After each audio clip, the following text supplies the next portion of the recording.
Assalamualaikum warahmatullahi wabarakatuh. Salam sejahtera bagi kita semua. Perkenalkan, saya Ispianti, Magister Terapan Kebidanan, dosen tetap program studi Diploma 3 Kebidanan Universitas Bakti Kencana. Pada kesempatan ini, saya akan menyampaikan pernyataan diri dosen mengenai pelaksanaan kegiatan pembelajaran saya dalam mata kuliah Asuhan Kebidanan Holistik dengan bobot 2 SKS yang diselenggarakan pada semester 5. Mata kuliah ini membahas asuhan kebidanan holistik, yaitu pemberian asuhan pelayanan kebidanan secara menyeluruh dengan prinsip pendukung manusia dari semua aspek, mulai dari dengan pendekatan komplementer pada setiap siklus kehidupan perempuan, mulai dari masa kehamilan, persalinan, nipas, bayi baru lahir, remaja, hingga menopause.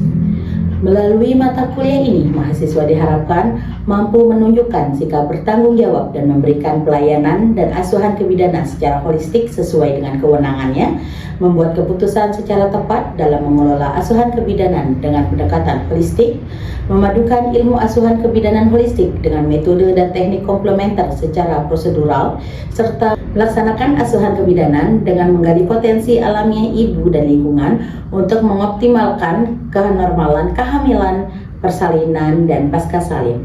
Dalam pelaksanaannya, saya menerapkan rencana pembelajaran semester yang telah disusun dengan metode pembelajaran yang memadukan penjelasan teori, diskusi, penugasan individu, serta praktikum dan dokumentasi keterampilan sesuai SOP dan daftar tilik, agar mahasiswa memahami konsep tetapi juga mampu mensimulasikan langsung terapi komplementer dalam praktik kebidanan. Selanjutnya, izinkan saya menjelaskan lebih rinci mengenai sistem pembelajaran, proses interaksi dengan mahasiswa, serta sistem penilaian pada mata kuliah ini.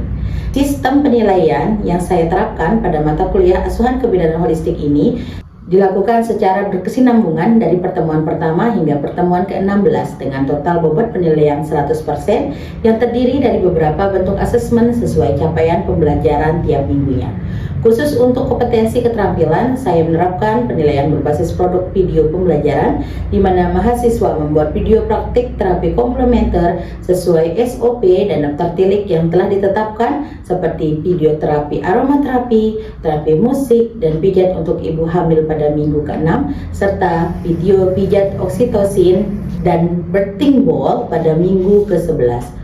Penilaian tugas video ini mencakup dua komponen, yaitu ringkasan hasil kajian sesuai SOP dengan bobot 60% dan ketepatan dalam membuat video dengan bobot 40%. Dengan sistem penilaian yang terstruktur ini, saya berupaya memastikan bahwa capaian pembelajaran mata kuliah asuhan kebidanan holistik dapat terukur secara objektif, baik dari aspek pengetahuan, sikap, maupun keterampilan mahasiswa dalam menerapkan asuhan kebidanan holistik dengan pendekatan komplementer. Selanjutnya, saya akan menjelaskan sistem metode pembelajaran yang saya terapkan dalam mata kuliah asuhan kebidanan holistik. Perkuliahan ini dilaksanakan secara tatap muka, memandukan metode ceramah interaktif, diskusi kelompok, penugasan mandiri, dan praktikum sesuai dengan karakteristik materi tiap pertemuan. Pada pertemuan pertama, saya menyampaikan materi konsep dasar seperti konsep asuhan kebidanan holistik, sejarah, dan aspek legal terapi komplementer. Melalui ceramah dan diskusi agar mahasiswa memiliki landasan berpikir sebelum masuk ke materi yang lebih aplikatif. Memasuki pertemuan kelima dan seterusnya, pembelajaran lebih diarahkan pada penguasaan keterampilan, misalnya terapi komplementer pada masa kehamilan, persalinan, nipas hingga bayi dan balita.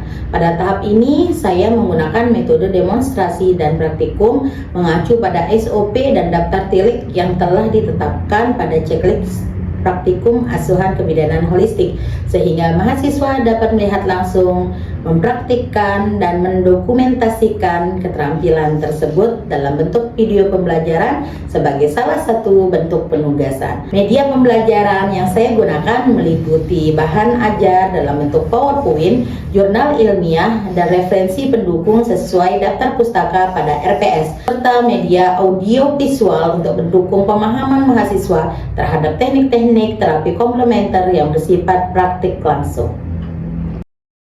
Assalamualaikum warahmatullahi wabarakatuh. Waalaikumsalam warahmatullahi wabarakatuh. Bagaimana, masih semangat? Semangat. Baik, kita ketemu pada siang hari ini. Jadi hari ini Ibu akan mengajar mengenai mata kuliah kebidanan holistik ya. Seperti yang kemarin kita sudah sepakati bersama. Jadi ini adalah pertemuan kita yang kedua yang akan membahas mengenai terapi komplementer tentang penggunaan aromaterapi. Ya, baik. Sebelum kita mulai pelajaran, mari kita berdoa untuk semoga apa yang kita lakukan pada siang hari ini bermanfaat, kemudian menambah pengetahuan dan dapat berguna dan memberikan manfaat untuk kita semua. Berdoa mulai.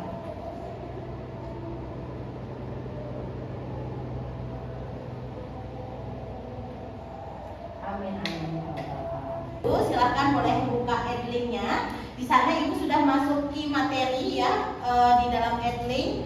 Kalau bisa di-download, kemudian silahkan melakukan absensi di adlinknya masing-masing. Sudah? Sudah, Ibu. Baik. Ya. Jadi sebelum masuk materi tentang apa tahu, masih ingat kemarin apa itu pelayanan holistik? Boleh angkat tangan. Ya, silakan Deka. Pelayanan secara menyeluruh, Ibu. Ya baik, pelayanan secara menyeluruh. Ya, boleh silakan di belakang masih ingat apa itu holistik? Tadi sudah dijelaskan sama Deka. Holistik adalah pelayanan secara menyeluruh. Ada lagi yang bisa menambahkan, boleh? Ibu. Ya. Pelayanan holistik adalah pelayanan secara komplementer. Ya, dapat dilakukan secara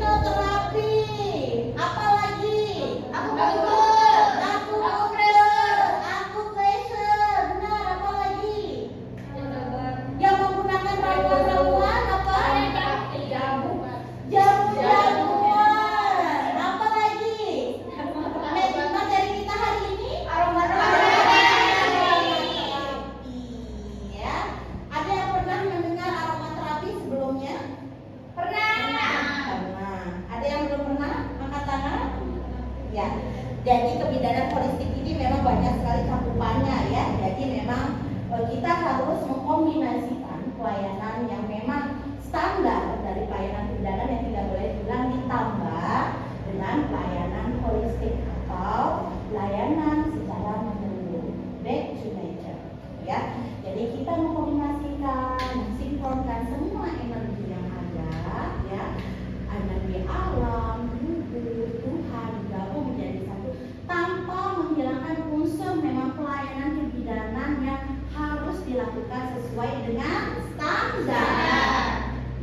Ya, aromaterapi adalah kehidupan melalui inhalasi yang dimana macam-macam aromaterapi itu bisa menggunakan lavender, terus aroma lemon.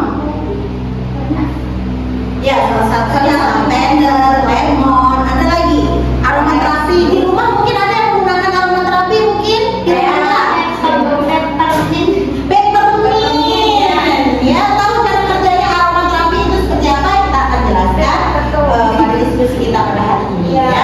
Nah, di sini sajiannya dapat berupa cairan ya, ada minyak ya, kemudian ada tumbuh-tumbuhan yang dimana aromaterapi ini dijadikan salah satu sajian pengobatan alternatif ya, bisa membuat kita menjadi rileks ya, bisa membantu meredakan pernapasan ya. Jadi macam-macam nanti aromaterapi ini macam-macam jenisnya, bentuknya dan cara penggunaannya yang akan Ibu paparkan pada siang hari ini ya. Nah, apa sih manfaat aromaterapi? Yang pertama itu memperremajakan kulit. Ada beberapa aromaterapi yang dapat berfungsi untuk meremajakan kulit ya. Bu, ganti skincare dong gitu ya. Ya, salah satunya apa yang dapat meremajakan kulit yang dapat digunakan? Uang green tea ya. Kemudian ada minyak massage ya. Kemudian apa lagi? Minyak yang dapat mengurangi stres. Ada yang punya masalah susah tidur di sini? Saya tahu. Ya, coba menggunakan aromaterapi dengan aroma lavender. Ya, seperti dulu. Ya, dapat dibeli di mana aja dan sajiannya pun dia dapat berbentuk cairan, mandi, uap ya. Kemudian membantu keseimbangan tubuh, menstimulasi proses terapi. Merupakan salah satu teknik penyembuhan alternatif yang sebenarnya berasal dari sistem pengetahuan kuno, yang ini statement ini yang menunjukkan bahwa aromaterapi ini sudah digunakan sebagai bahan pengobatan dari zaman lampau. Ya, dikembangkan sesuai dengan perkembangan zaman ya, bentuknya, sajiannya, jenisnya berkembang sesuai dengan kebutuhan ya. Bagaimana sih cara penggunaan aromaterapi? Nah, di sini ada inhalasi. Apa inhalasi? Menghirup ya, mencium ya. Kemudian ada penguapan. Menggunakan uap di dalam air, kemudian disebarkan berupa uap ya. Kemudian ada pijat. Oh ya, pijat itu dari mana? Dari oil ya. Kemudian ada berendam. Pernah dengar orang mandi kembang? Ya. Nah, itu membuat tubuh itu menjadi rileks ya. Nah, ini ada beberapa kan di luaran ya. Nah, ini dalam bentuk cair ya. Ya. Di sini boleh untuk dicoba untuk aromanya. Ya. Ini biasanya diletakkan di ruangan yang tertutup. Ya. Kalau mau menikmati sensasinya, bisa ditenang tarik nafas panjang, hembuskan pelan. Itu aromanya ini bisa dihisap dan membuat kita menjadi lebih rileks. Ya, ini sajian cair yang dapat didistribusikan secara melalui mana? Melalui apa ini? Yang dapat digunakan? Ya. Sajian aromaterapi dalam bentuk penguapan. Ya. Jadi ini ada dua jenis ya. Ada yang portable, bisa digunakan, tapi ini harus dalam dicolokkan ya. Dan ada sajian yang berupa esensial. Bu, kalau saya tidak memiliki uang beli di pusat bagaimana? Jadi sajian oil itu ada berbagai berbagai macam. Ada yang bisa digosok, ada yang bisa melalui diffuser, ya, atau ada hanya bisa dioleskan dan dicampurkan oil pada saat ingin massage. Ini adalah salah satu sajian yang bisa langsung dihirup, ya. Yang satu ini adalah sajian dari eucalyptus, yang satunya ini adalah lavender. Kalian boleh mencoba. Caranya, maunya apa? Eucalyptus. Ya. Bentar, jangan dulu. Stop. Selang sering ada yang lavender juga. Mau saya tapi lavender.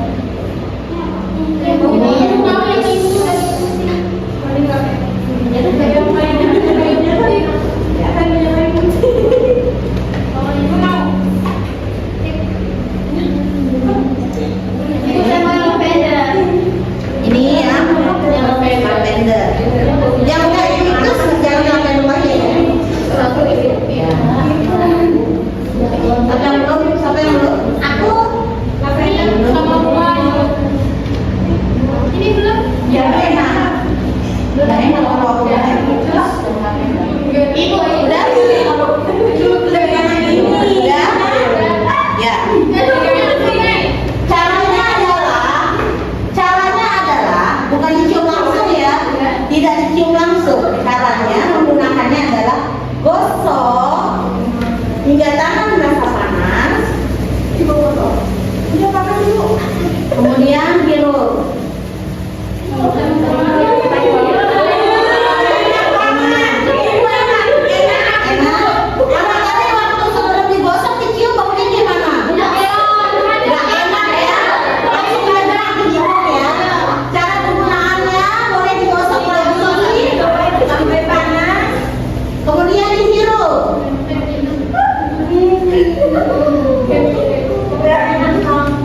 Ya, itu salah satu cara penggunaan dari aromaterapi.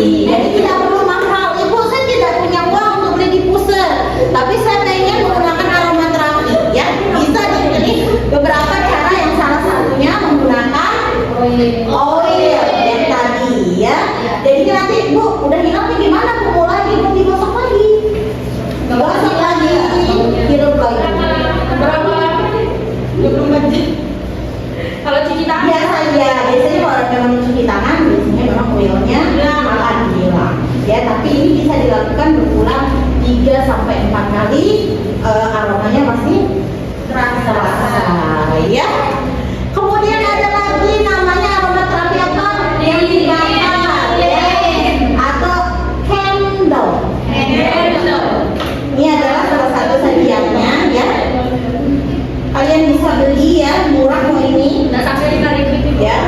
Ini nanti bisa dibakar, tapi jangan nanti di kosnya dibakar, tidur, tahu misalkan kemarin kepalanya malah tumpah, malah terjadi kebakaran. Jadi harus hati-hati menggunakannya ya. Ini pada saat nanti dibakar, aromanya akan muncul ya. Bu, mana sih enakan yang diffuser atau lilin, tergantung ya. Ya, di situ biasanya untuk kualitas penggunaan biasanya yang lebih disarankan adalah oil. Ya, penggunaan oil. Yang tadi Ibu jelaskan ya, bagaimana caranya kita menggunakan aromaterapi yang bisa dihirup. Ya. Nah, tadi Bu, saya nggak bisa, saya lagi flu nih. Bagaimana caranya? Saya nggak punya aromaterapi, tapi saya pengen meredakan flu saya dengan aromaterapi. Bagaimana Bu caranya? Bisa kalian masak air, ya. Kemudian menggunakan handuk, kalian bisa menengadahkan, berikan jarak 30 sampai 40 cm dari air yang terlalu dekat, ya. Ditutup itu seperti mandi buah. Apa yang bisa diteteskan? Bisa diletakkan bawang putih yang dipotong, atau diteteskan minyak kayu putih 2 sampai 3 tetes. Itu akan membantu untuk meredakan flu, mengeluarkan apa? Dahak yang tersumbat di dada ya. Kemudian ada penguapan ya, yang tadi ya, diffuser dan lilin yang kalian dapat gunakan. Nah, dan ini merupakan salah satu juga esensial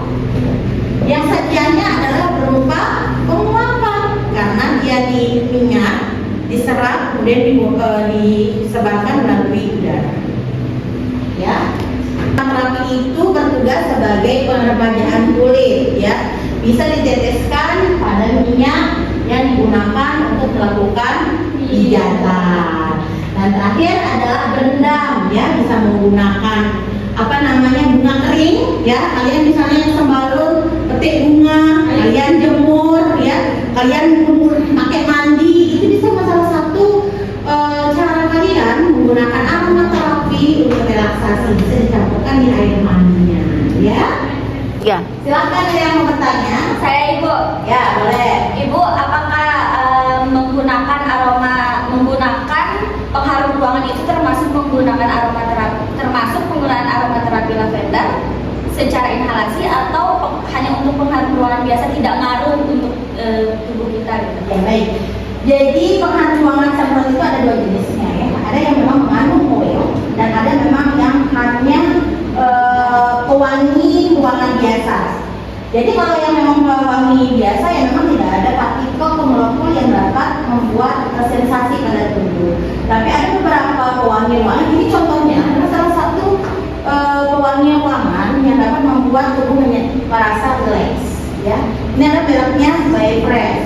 Ya, tapi memang kekuatannya dia lebih lama. Kalau dia yang disemprot, yang kita biasanya beli di Indomaret, ya, biasanya 5-10 menit lah sudah hilang. Jadi cuma untuk menghangatkan ruangan aja. Ya, jadi ada memang beberapa pewangi ruangan yang memiliki essential oil yang dapat digunakan sebagai aroma terapi. Gimana? Ya Ibu, Bisa mengerti? Bisa.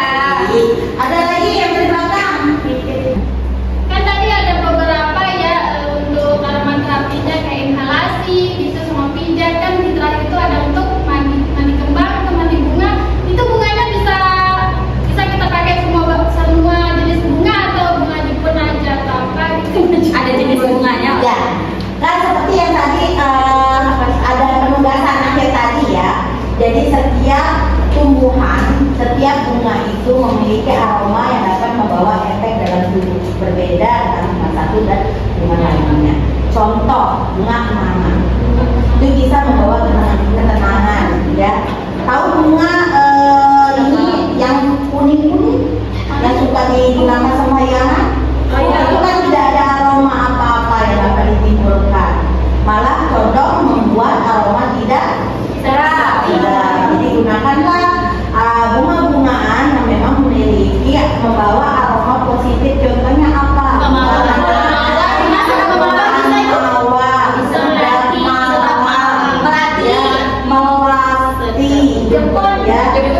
Biasanya, Bu, saya kok ini ya, Bu, mau beli bunga-bungaan yang untuk mandi itu mahal. Kalau saya keringkan sendiri bisa tidak? Memang ada sajian beberapa bunga yang memang khusus memang untuk mandi. Tidak semua bunga yang ada di sini bisa langsung digunakan untuk mandi. Ya, maka itulah kenapa kita harus mempelajari apa saja aromaterapi yang dapat mempengaruhi tubuh. Bunga-bunganya seperti apa saja, bagaimana sajiannya, apakah dalam kondisi basah atau kering. Ya, karena ini sudah mengerti? Mengerti, Bu. Baik. Ya, jadi selanjutnya nanti kita akan memasuki materi selanjutnya yang mungkin kita akan lebih banyak praktik, ya. Jadi penggunaan aromaterapi ini bisa kalian combine dengan perawatan asuhan kebidanan yang kalian dapat berikan kepada pasien. Contohnya pada pelayanan ANC, kalian bisa memberikan di atas meja kalian, dan bisa membuat ibu-ibu lebih rileks, lebih nyaman. Pada pelayanan persalinan, membantu pasiennya menjadi lebih tenang, ya. Pada ibu nifas, ya, bisa membantu ibu untuk meningkatkan produksi ASI, ya. Bisa memberikan pijatan menggunakan minyak esensial, menyiapkan ruangan yang menimbulkan aroma yang menyenangkan, menghangatkan, ya, yang membuat ibu itu menjadi lebih tenang dan lebih rileks. Jadi aromaterapi ini sangat dapat digunakan atau dikombinasikan dengan pelayanan asuhan kebidanan yang dapat kalian berikan di lapangan. Ya. Baik, jika tidak ada pertanyaan, tadi ingat ya, ada penugasan ya.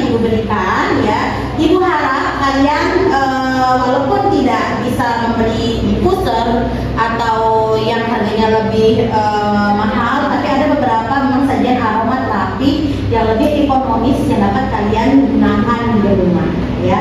Jadi kalian sudah familiar dan merasakan bagaimana sih penggunaan aromaterapi di tubuh. Jadi tidak hanya oh ini ya aromaterapi untuk ini, tapi kalian tidak bisa atau tidak merasakan apa sih manfaatnya aromaterapi ini, bagaimana sih rasanya menggunakan aromaterapi ini ya. Jadi paling tidak kita memberikan pelayanan kepada pasien, paling tidak kita sudah merasakan nyaman, pasien pun harapannya juga merasakan kenyamanan seperti yang kita rasakan ya.